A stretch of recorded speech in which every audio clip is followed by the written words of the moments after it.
What's going on, guys? Welcome back to another episode of Money Moves. We got a full docket today. Lots going on. Big reporting coming in this week. Big reporting coming in next week.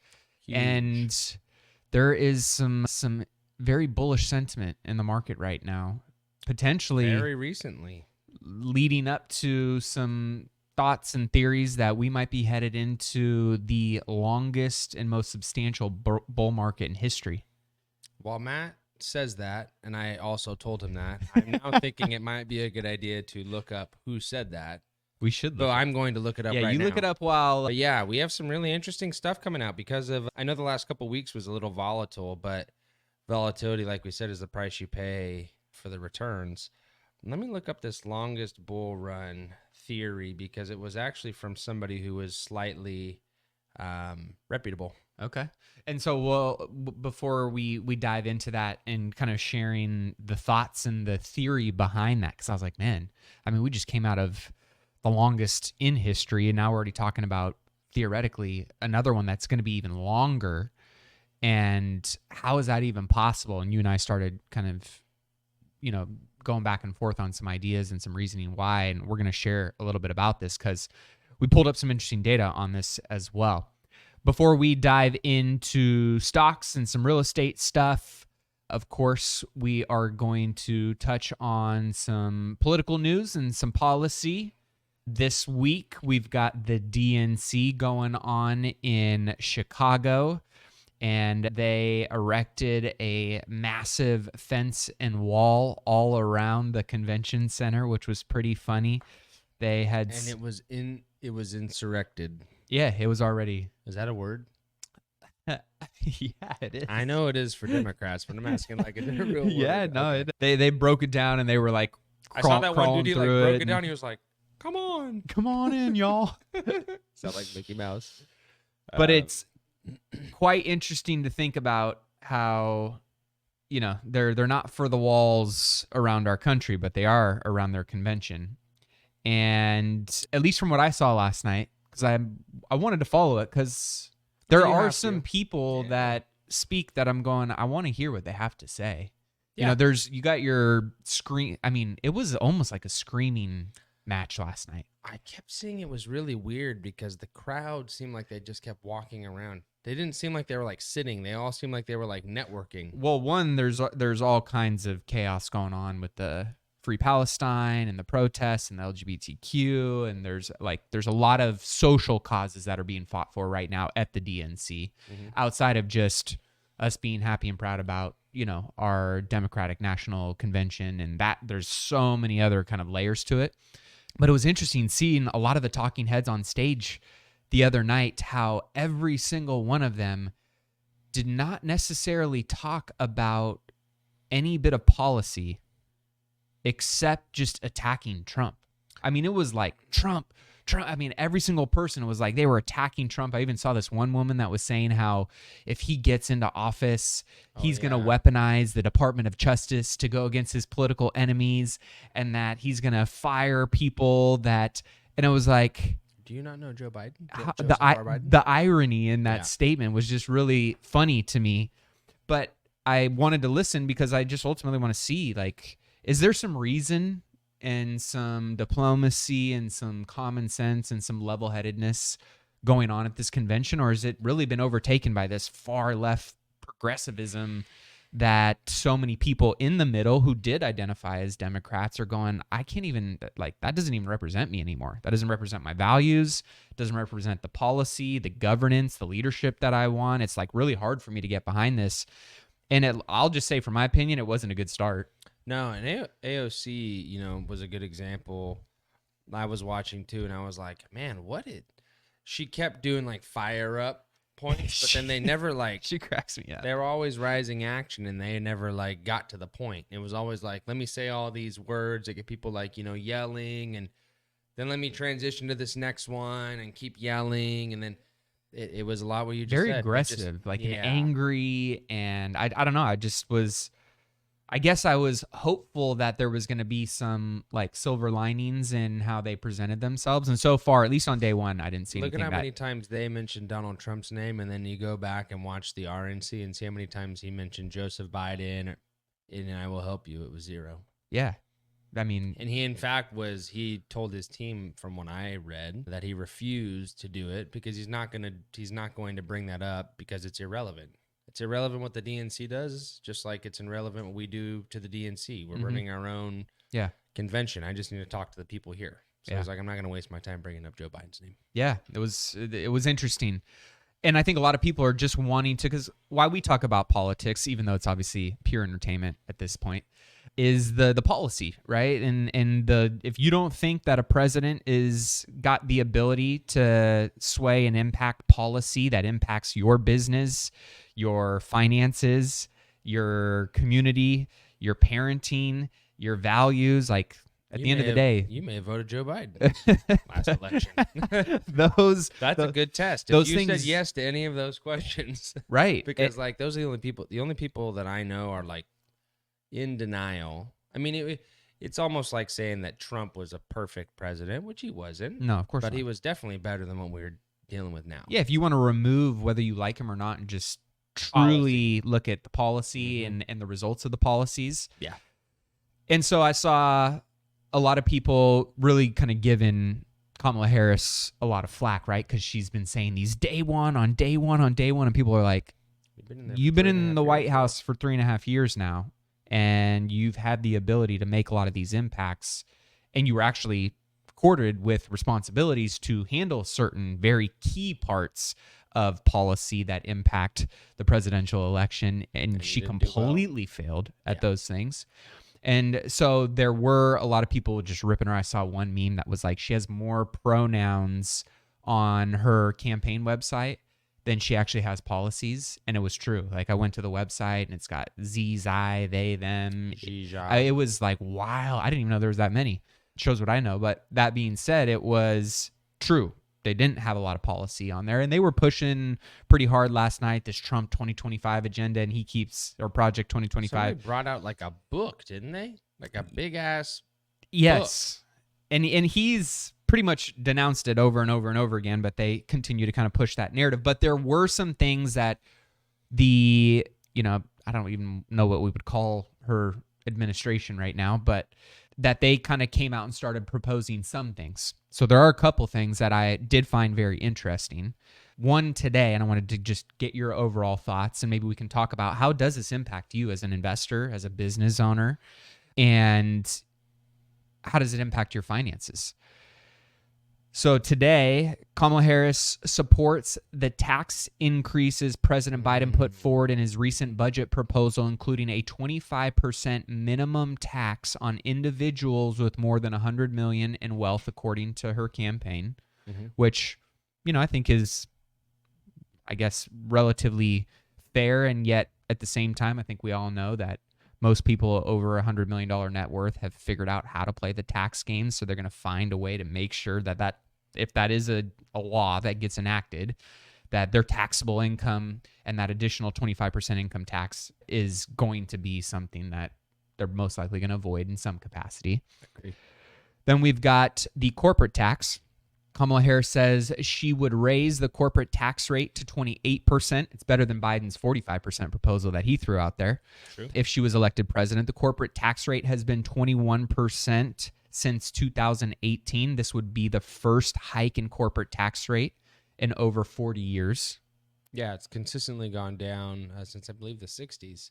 And that one's kind of the scariest one. Tell me more. Well, I will challenge you to show me a time where not profits. Well, I guess profits get squeezed, but if costs increase to a business, they are generally going to increase their cost to the consumer. Correct. And so that's going to force the consumer to spend less, which is going to be bad for the economy. It actually would probably push our economy into... Go on. I don't know. I'm not going to say the dirty word. But it might push us into a really bad pullback.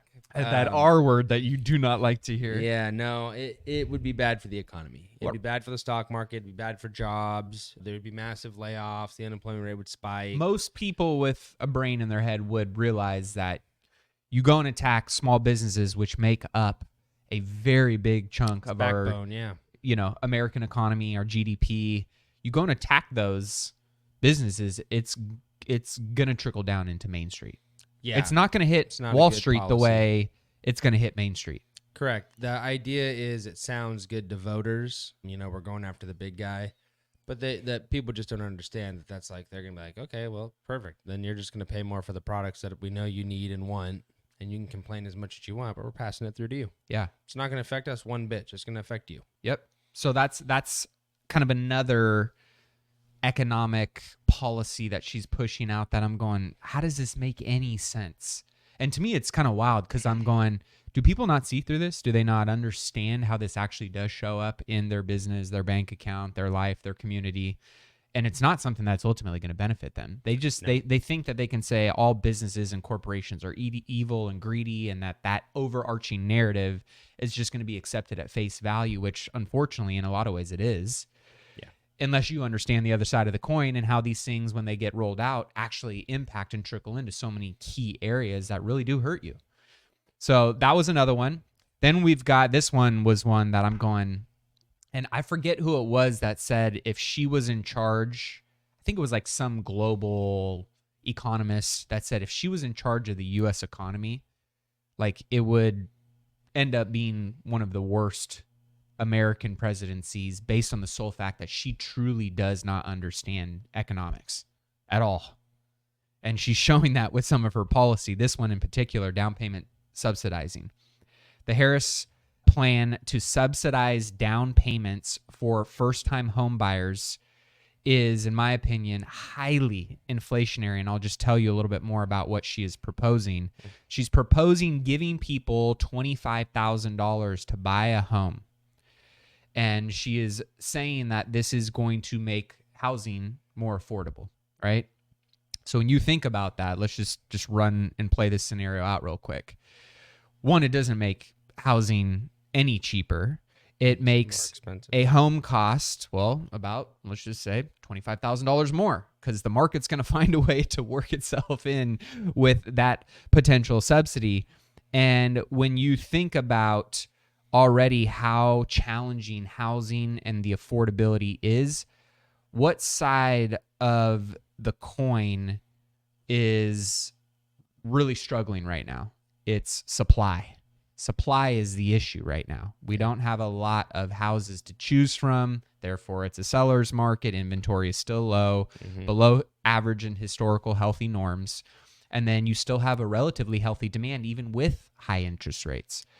So then you go and subsidize demand even more and incentivize demand to go even higher. But we're not solving the supply issue, which is the bigger problem. All it's going to do is create more competition for the same amount, if not less, homes. It's almost like the idea of, how do you put out a fire? Not with gasoline. Because if I feel like that what you're saying, you're hitting the nail on the head. It would be better to say, hey, how do we help the home builders get more houses built? Yeah. How do we do more opportunity zones? We offer more of those. More opportunity zones, more grants, work with municipalities and local governments to incentivize and push through these types of things. Not the retail purchaser. No. That's not going to move the needle enough. And so not only will this, in my opinion, create larger budget deficits, which are going to be incurred to provide these free subsidies. Nothing's free. Which ultimately is going to be the American taxpayer shouldering that burden.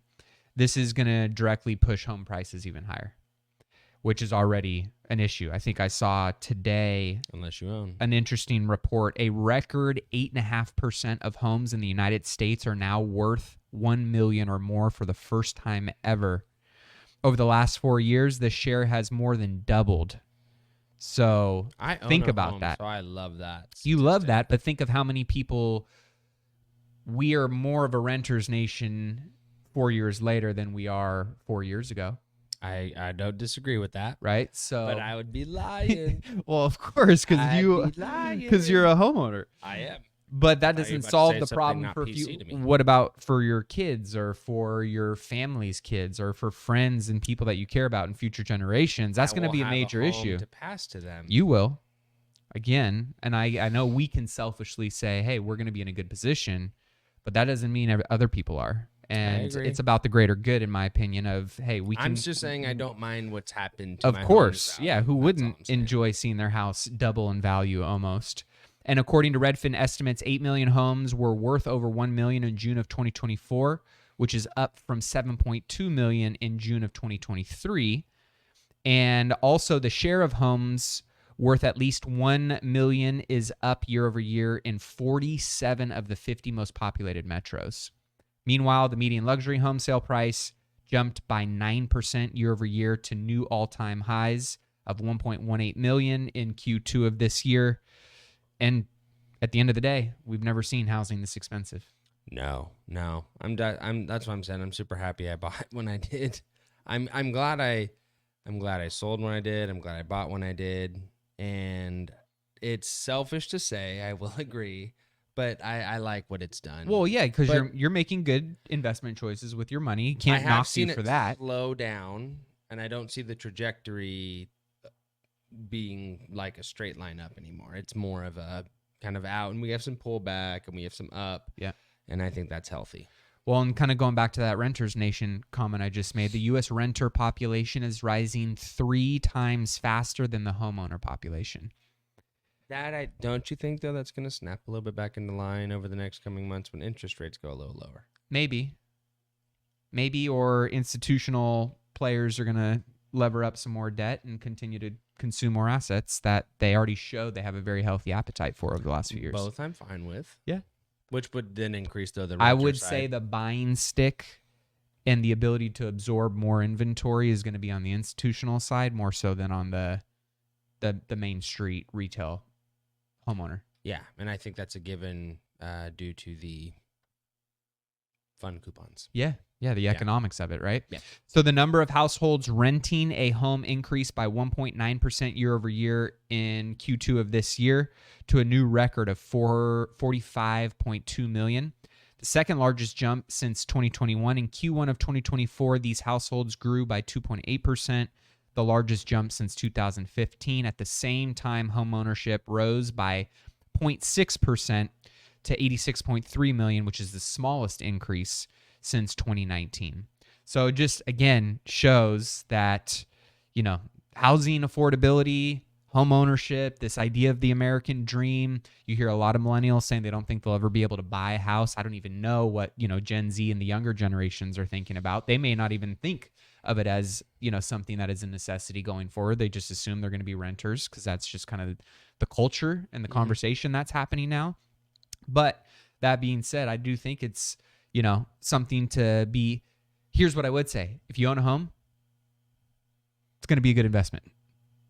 If you can service the debt, even though it's not generating cash flow, it is a coupon. It is a bond that if you think about the lifetime that you hold that asset and own it, just based on the pure year-over-year growth that we've seen historically, and you hold it long-term, it'll be a safe, tangible investment that you can utilize as a piece of your portfolio. Yeah, I'm helping my buddy right now. I'm kind of coaching him through his first house, and he's like, I feel like I'm going to buy this house, but I'm only going to buy it so I can buy a better house in like 3 years. And I was like, yeah, that's exactly what I did. You can't normally get the house you want to live in for a long period of time on your first home. You either got to rent and save quite a bit, do a fixer-upper or save quite a bit, or you have to say, hey, I'm going to do my FHA. I'm going to load myself to the gills. I'm going to have a responsible job, and I'm going to get the most expensive house I can get. I'm going to pay it off as much as I can. I'm going to buy it in a good market at a good time, and I'll get $100,000 or $150,000 back. Some of that my money, but some of that appreciation to roll into the next home as my down payment, and that'll help me get into that home that I want to be into. It's a perfect example of what you guys did. That's exactly what I did. That's the blueprint that I did. I think my loan limit was like $512,000. I bought a $510,000 house. So I'm not saying that that's everybody's best option, but for me, I knew I could afford the monthly payment at $512,000, no problem. My wife was working full time. I was working full time. I have residual income. COVID hadn't happened yet, so I hadn't even thought about anything like that. Yep. But if I didn't do that, like I said, if I wouldn't have pulled that trigger, which I've said in prior episodes, I wouldn't have the home I have today, and I wouldn't have the equity in my home I have today, which is like floating around Yeah, $870,000, almost what I purchased it for. yeah. So when you think about that, right, of where you started to where you're at based on just one investment vehicle of home ownership, that's a 800. I mean, that's almost $1 million bucks. It only That would if you happen decided though, to be a renter, you would have never seen that. yeah, and it only happens in that big of a jump because of the tax benefits of the equity moving tax free. So I got to keep all of my equity because Yeah. I hit my cap gains waiver. Yep. So it wouldn't necessarily work that way in investment unless I did 1031, Mhm. but selling is what I mean. But anyway, yeah, it was the best thing that I could have ever done because now I look forward and I'm like, man, in 5 years I'll have over $1 million in equity. I'll have paid down the house even more. I pay an additional $500 a month towards principal, which is, everybody's like, how do you have a 30-year mortgage that's 3 years old and it's 9% paid off? $500 a month. I'm paying bi-monthly. Double gut and kidney punch him. Yeah. Hit him with the extra principal and then pay the same amount you would pay every month. Just pay it twice a month so that it doesn't sit there and accrue interest. You hit it twice. Well, I think the issue that most homeowners need to be aware of, and the mistake that most homeowners make, is they buy beyond their earning potential. Yeah. That's the biggest challenge because you get into a house, even though there's a lot of programs out there now that allow you to buy a home. But just because you can buy a home doesn't mean you should buy a home or that you can afford a home. And in most cases, for a lot of people, they buy a house and they put most of their money into that house. And then because of their earning situation, they spend most of their money servicing that house, the debt and the maintenance and the requirements of being a homeowner.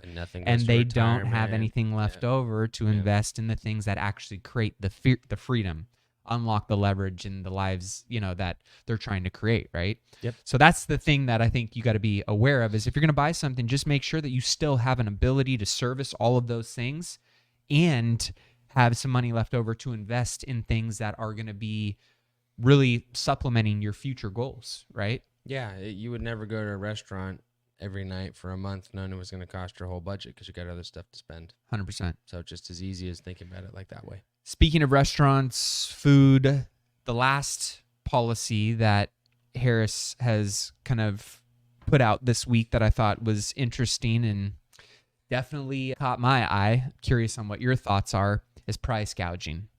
So she said that her plan to control prices at grocery stores will result in widespread store cost declines. And I don't know about you, but to me, this just sounds like the government Price saying gouging? they are going to be the ones controlling setting prices for corporations and controlling the free, fair, and open market to sell your goods and services at whatever price that you want. Yeah, that's going to get rid of the freaking clearance rack over behind where they walk to the back of every grocery store near the bathroom.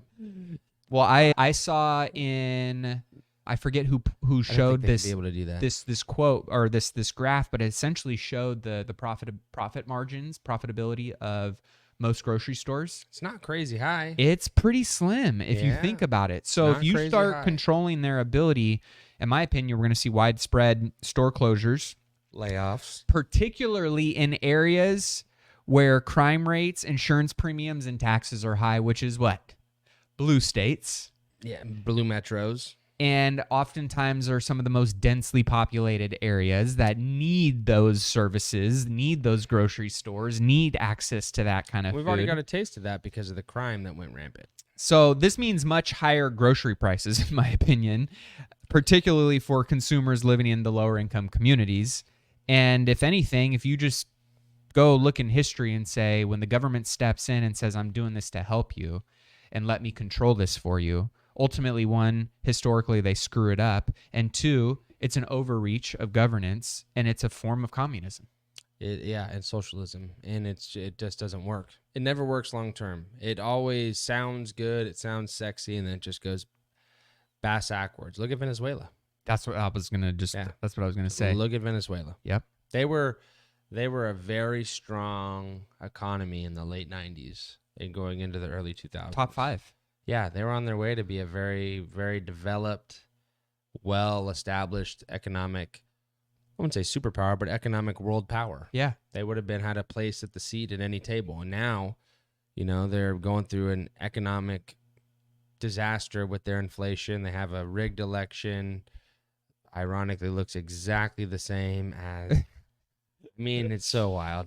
Anyway, it's a wild, wild, wild time. So all I'm getting at is, if I'm just again going back to policy and deciding who I'm going to vote based on policy, let's just put personality, a figurehead of Kamala and Trump, to the side, and I'm just looking at policy. And I read off the agenda of the Trump administration's proposal around a lot of their policy. And then obviously these are some of the things. And I'm going to try and be as unbiased as possible and just continue to be open-minded around what other policies Kamala Harris and her administration might put forth. Right now, all of these things right now don't impact me, my family, my business, my investing abilities, and the future that I ultimately want for the communities and, the country in a positive way, in my opinion. So I'm just going to be keeping an eye on some of that stuff. Curious on your guys' thoughts. We'll continue to track that. I did even see, obviously our national debt is continuing to just soar and be more and more and more of a challenge every single week. I saw a statistic, $451 billion for illegal immigrants, housing, food, and care right now costing American taxpayers. And mind you, we were told $5 billion to build a wall at our southern border was way too expensive. You know who reposted that earlier? My mom. Your mother? My mom is based as fuck. Mom is not playing, huh? Hopefully she's listening to this. She is a gangster. That's right, Mama. She doesn't play around. Mama Breedwell is a gangster. I saw her repost that. I just thought, again, these are little things, right? If we were to just, let's remove our emotions, y'all. Let's just look at the numbers. Let's look at the data. Terrible. Let's look at the policies and just really think about, again, start off with a selfish lens. How does this impact me and my immediate family? My kids, my wife, husband, whatever, right? And my immediate family. Number 2, how does this impact my business or my career or my industry? Number 3 is, how does this impact my community, whether that's your city or your state, right? And then how does this impact your country and the values and the things that you want to see for everybody that, coexists here in this beautiful country? With all the diversity, all the differences that we have, we all share many of the same values and many of the same goals. And they want to make you think that we're all very different. You got to pick a side and somebody's got to win and somebody's got to lose. But when you really strip down a lot of this stuff, I'd say a good 80% of us are all in the middle, and we just feel like we got to pick a side. But at the end of the day, we all really want the same things. There's very few people that you probably get along with less than you get along with more than. Yeah. I think that, if I said that correctly, so I was a little bit of a tongue twister, but I think you get along with more people than you disagree with. Yep. On a majority scale. So with all that being said, in Polymarket, Kamala was leading Trump last week by 10 percentage points as of about 20 minutes ago.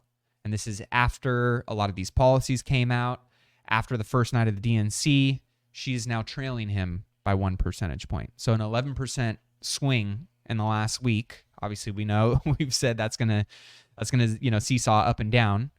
But I'm curious on what the market is thinking and feeling. If anything, are they just kind of keeping all of this out right now? Market to me is not really pricing in too much of what it's a kind of a whatever with the election coming up. It's more focused on interest rates. Okay. So. And what are we hearing? Because we got Papa Powell going to be in Jackson Hole, Wyoming. Friday, yeah. With all the Billy boys and FOMC peeps, right? FOMC minutes are tomorrow, so we'll get a little sneak peek there. Friday is really what the market's looking forward to. I think it's going to be slightly muted until then, unless there's a leak on some information. Last week the market was pricing in a 40% chance of a 50 basis point cut or something like that. And people were saying, there needs to be an emergency rate cut, and I just didn't think that was the case. But we definitely should get a 0.25% cut at the next meeting. Okay. I think that's what people really want to see or hear or have some indication towards, is the market pricing in this time around correct, because we're closer than we were last time. Market looks good. You haven't shot it in the foot like you did last year yet. So I think that's why this is such a big cliffhanger on Friday. It's going to be a lot of market movement on Friday. We're going to see a lot of choppiness. I think the market's going to open really high on Friday and it's going to drop really low and wait to listen to Powell. I don't know. That's what it's kind of did the last time this setup happened, but we'll have to see. It's going to be very, very, very interesting to see what he says because he knows, I know, everybody knows it's a serious investor. I mean, the market's going to be hanging on every word and syllable and phrase that he says and what it implies moving forward for the September meeting because we're less than 25 days away now. Well, and there's some interesting kind of data that's rolled out this last week that could further support interest rate cuts even more so. Tomorrow being one of them, yeah. So on Sunday, a report emerged that the Bureau of Labor Statistics will revise job numbers for a recent 12-month period downward by almost 1 million. According to financial news site Zero Hedge, this means that all beats recorded in the past year will have been misses, and the U.S. job market is in far worse shape than the administration would admit. What are your thoughts on that? How does that tie into the market? How does that tie into the rate cut discussion? That would be bullish because job misses means that the unemployment rate should be a little bit higher than it actually is. If they're revising that down, that means there's more people unemployed. If there's less people employed, which means that's an indicator that would say the rate cuts are more likely to happen. So I like the timing of that news. I don't necessarily like that news in another setup, but in the setup we're in right now, that news seems to be good to me. And I saw consumer spending is continuing to fall, another sign of weakening consumer spending. Restaurant spending fell 3.9% year over year in July, making it the largest decrease since 2020. School just started up back again, though, so I think people so are that could be on school. Yeah. This is a sharp reversal from the 1.9 increase seen in June. Food inflation is a major issue, with fast food prices alone rising 31% over the last 4 years, all while over $2 trillion of excess savings have been depleted in 2 years. We saw 16% of small businesses have seen sales decline over the last 3 months, making this the worst 3-month stretch since November of 2023. Third weakest reading since the 2020 pandemic, according to the NFIB data. Over the last 60 years, such a high share of small businesses with falling sales has only been seen during recessions, even though obviously we're not in one right now technically. And at the same time, the small business uncertainty index rose to 90 points in July, which was its highest level since November of 2020. So U.S. businesses are definitely starting to feel this pain. And obviously with rates still where they're at, a slowing economy, now potentially even more, unemployment in the market than what might have been previously, understood. It seems like we're definitely in the spot for a setup for a rate cut. If not, what I'm hearing, potentially 2 or 3 more. When they start, I don't think they can stop. They're going to have to navigate it at 0.25% probably per meeting until they get to that 3% range.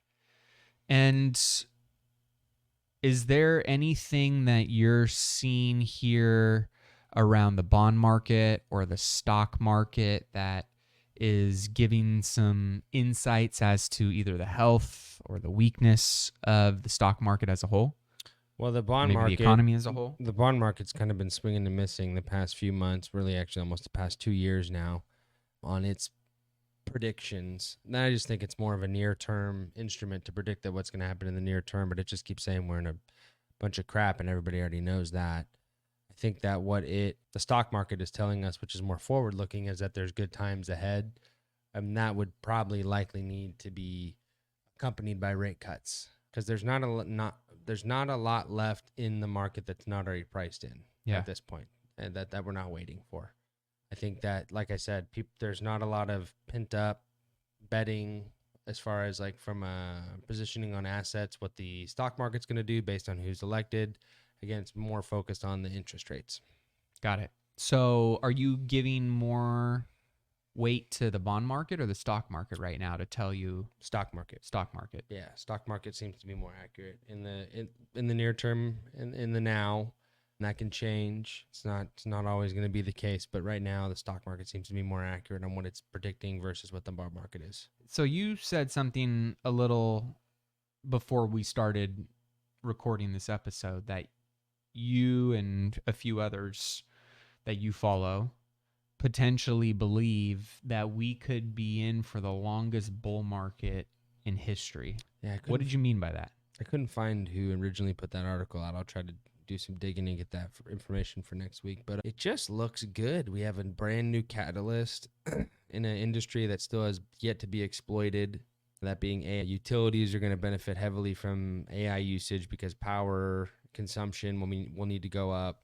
We have a bunch of industries where AI hasn't been integrated into, so we don't know the depth of what it can do to expand that or increase the margins there. I think that's very interesting and reminds me of a lot of the kind of like the 80s to the 90s. You know, we had a lot of expansion, a lot of businesses were booming. Yeah. Family values tend to grow at that time. People are more family focused. They got a lot more money. They got a lot less stress. They're traveling more. They're spending time with their friends more. They're spending money more. So that's what we see or are starting to potentially see for the future. So again, people have already been rewarded over the past few years to be consistently investing, but are going to continue to be rewarded, I think. And should we potentially get an administration change and better policy, and that becomes fruitful, I see a really strong market in the near term and likely for the long term, which is nice because that'll give people a long time to benefit from being invested and continue to be invested. Yeah. When you said that, my immediate thought was, well, we've seen, $2 trillion in savings get infused into the market, our economy, savings have been depleted, wage growth hasn't significantly increased. I've been hearing that for years. You have. And same as that recession thing that's supposed to be coming. And, this pandemic party and a lot of the, disposable cash that a lot of people have has somewhat been depleted. And how is this going to be something that we can continue to see a bull run supported by going forward for such a long period of time? And you brought something up that I thought was interesting, which was we've got a lot more investors in the market now. We got more people than ever before in history investing. Yeah, and the other thing I'll point out is, while savings are at an all-time low, money market funds continue to break records at all-time highs. So I think we know where that money went. Yeah. Well, it went into real estate and it went into stocks in a lot of ways, right? I mean, with social media, and we kind of went and broke down some of this data and this research a little bit. With real estate, we've got an increase in individual investors, particularly millennials, who turn to real estate as a way to secure their financial future during uncertain times. And we saw post-pandemic a lot of low interest rate environments, almost zero, that incentivized a lot of people to get in addition to, the focus on remote work, right? People are like, I want to own my home. I want to invest in my home. Yep. We've got a rise in second home purchases, which there was a significant uptick in people buying second homes, either as vacation properties or investment opportunities. And then we saw a surge in institutional investment as well, with institutional investors also increasing their real estate holdings, particularly in residential and industrial properties, which showed their stability during the pandemic. So there was a lot more institutional capital that got infused into those asset classes. But then on the stock market side, we've seen over the last 4 to 5 years a surge in retail investors with platforms like Robinhood and take your pick. There's dozens of them out there now. Saw a massive increase in new users, especially among the younger demographics. The stock market, really created some opportunities for high returns during the kind of retail meme stock, kind of craze. Parabolic returns, I would say. Yep. Unbelievable. And then we saw an increase in day trading with more people working from home and having more time on their hands. Day trading became more popular. The trend was also furthered by the rise of social media communities like Reddit, Wall Street Bets, things like that. And then we also saw growth in ETFs and index funds, where many new investors opted for low-cost ETFs and index funds as a way to participate in the stock market without the need for extensive research, stock picking, right? They're going, hey, I don't know these things, but if I can get some kind of blended risk mitigated exposure to the market, I'm going to do it, which we've seen the explosion of a lot more ETFs coming into play. Correct. A lot more people just understand what they are, understand what they can do, And they're just really an ETF is almost, the way I like to think about it is an improved version of a mutual fund. It's a diversified basket of investments that trades like a stock, has really low costs. I don't have any that have any loads or commissions on them. So they're really nice for investors to get really good broad exposure to things without having to have, hey, I know I want technology, but I don't know what technology company. I can go buy a technology ETF. So that's a very nice thing for retail investors to be able to do. Yep. And to just give, and this is way underreported, just so you guys know, but retail trading activity more than doubled from pre-pandemic levels, with millions of new accounts opened in 2020 and 2021. Some reports suggest an 100% increase in retail investors.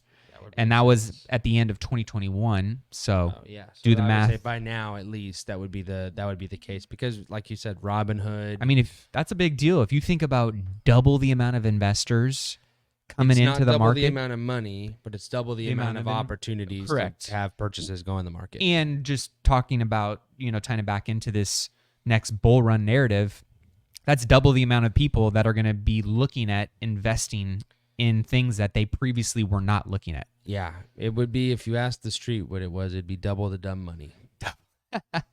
Double the dumb money. Yeah, double well, the don't dumb be money. Dumb.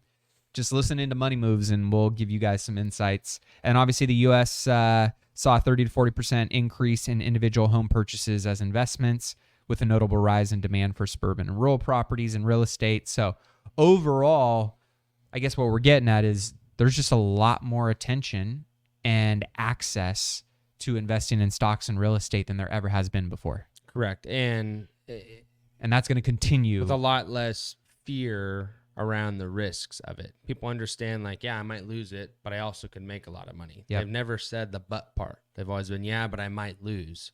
It's not, yeah, but I might gain as well. Yep. So they're getting a lot more educated to that part. Well, that's all we got for you guys today. Curious on anybody's thoughts. You think we're headed in for an epic bull run, or is Mr. Breedwell smoking that good? Who knows? I'm going to put my money on Mr. Breedwell because he's always done right by me and my portfolio.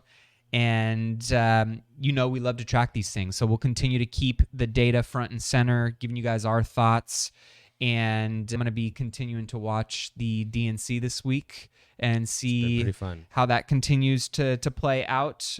Again, now's the time to just lean in, stay engaged, learn, be open-minded, get, as much insights, get as much information, and start critically thinking on how all of these decisions you're making, whether it's with politics, whether it's with your investments, your business, your career, finances, family, all tie into the future that you're really trying to build. Make sure that those things are aligned and congruent, not being driven by emotion, but be driven by data and facts. Because at the end of the day, your money don't care about your emotions. Mm-hmm. And that's where we're going to continue to keep these conversations. So thank you guys so much for tuning in on today's episode of Money Moves.